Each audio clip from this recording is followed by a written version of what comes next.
এই তেলটা ভালো, এই তেলটায় নাকি আবার চুল হয়, কিন্তু এই তেলটা আবার অনেকক্ষণ মেখে থাকতে হয়। এই কোনটা যে আসল তেল সেটাই তো বুঝতে পারছি না, কোন তেলে যে চুল হয় সেটাই বুঝতে পারছি না। টিভিতে এত বিজ্ঞাপন দেখায় না। ওমা, বলি চাটা দেবে? আমাকে আবার চাটা খেয়ে তাড়াতাড়ি বাথরুমে ঢুকতে হবে। এ দেরি করো না, চাটা দাও। কত কিছু তো মাখলি, লাভ হলো কিছু? ছোটবেলা আমিও তো কম চেষ্টা করিনি, লোকে যা বলেছে সেটাই মাখিয়েছি, কিন্তু কি করা যাবে বল। এদিকটা একটু চুল হয়েছে, এইটা ঢেকে দিতে হবে। তাহলে একটু মনে হচ্ছে এদিকটা হচ্ছে।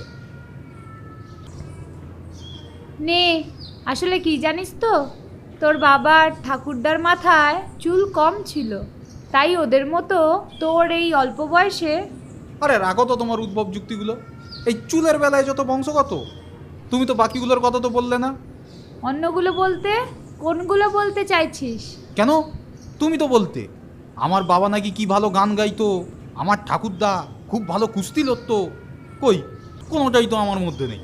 তাহলে এর বেলা তুমি কি বলবে? চুলের বেলায় যত বংশগত ব্যাপার। এই তোমার এই বুজুং বাজুং কথাগুলো তুমি রাখো তো। যত সব তোর ন্যাকাও মার্কা কথাবার্তা বাবা। হ্যাঁ হ্যাঁ, তুমি সব জানো। হ্যাঁ, জানে না কিছু।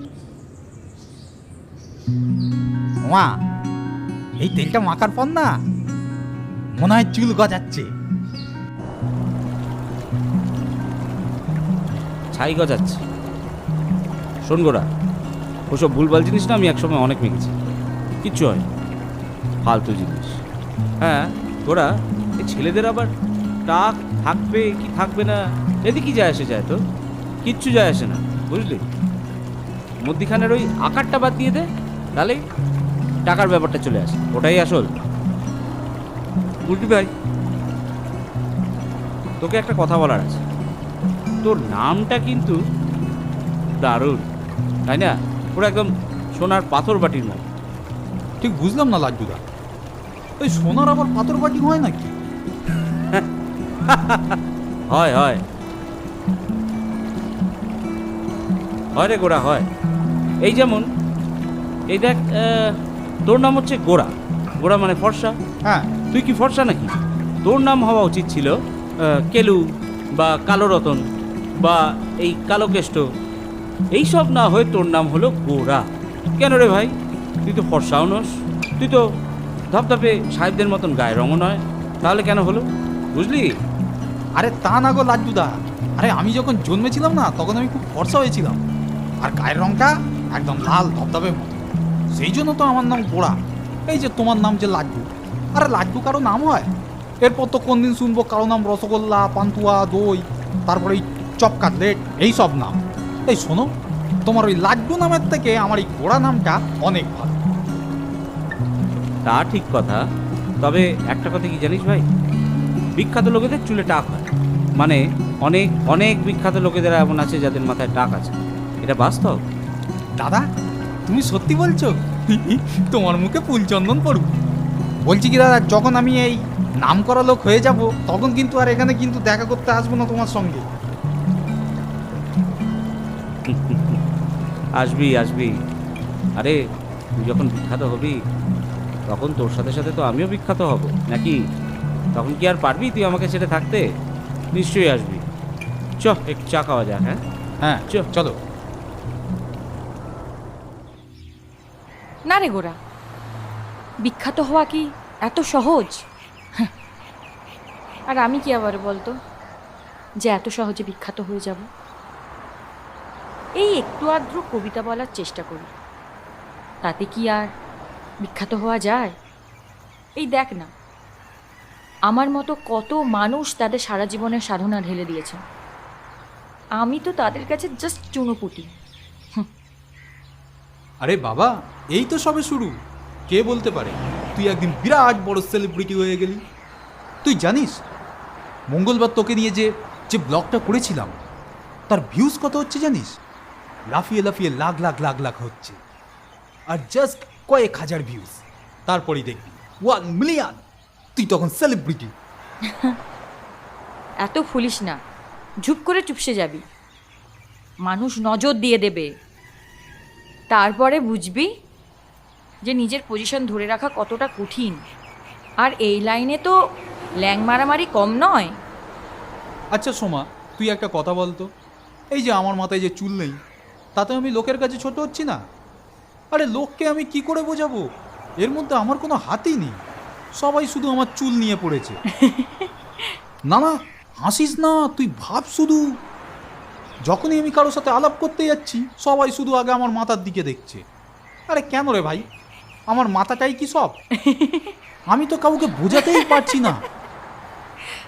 শোন, এই পৃথিবীতে অনেকেরই টাক আছে, যার যত বড় টাক সে তত বড় বিখ্যাত, বুঝলি?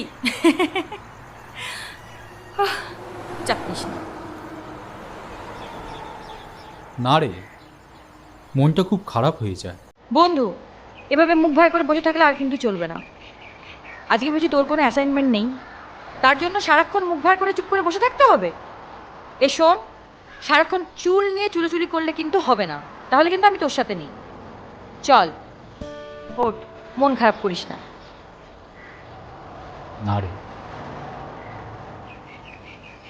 দেখ, তোকে একটা কথা বলি, যেটা তোর মাইনাস পয়েন্ট সেটাকে কায়দা করে তোকে পজিটিভ করতে হবে। এই তোর চুল নিয়ে এত সমস্যা, তো সেরকম হলে একটা টুপি ব্যবহার কর, তোর স্টাইলটাও চেঞ্জ হয়ে যাবে। ব্যাস, এই নিয়ে তো মন খারাপ করার দরকার নেই। চল, খিদে পাচ্ছে, কিছু খাওয়া যাক, চল চল।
এই গল্পটির পরবর্তী অংশ দেখতে গেলে অবশ্যই দ্বিতীয় পর্বটি দেখতে হবে। এই গল্পটির পরবর্তী অংশ দেখতে গেলে অবশ্যই দ্বিতীয় পর্বটি দেখতে হবে।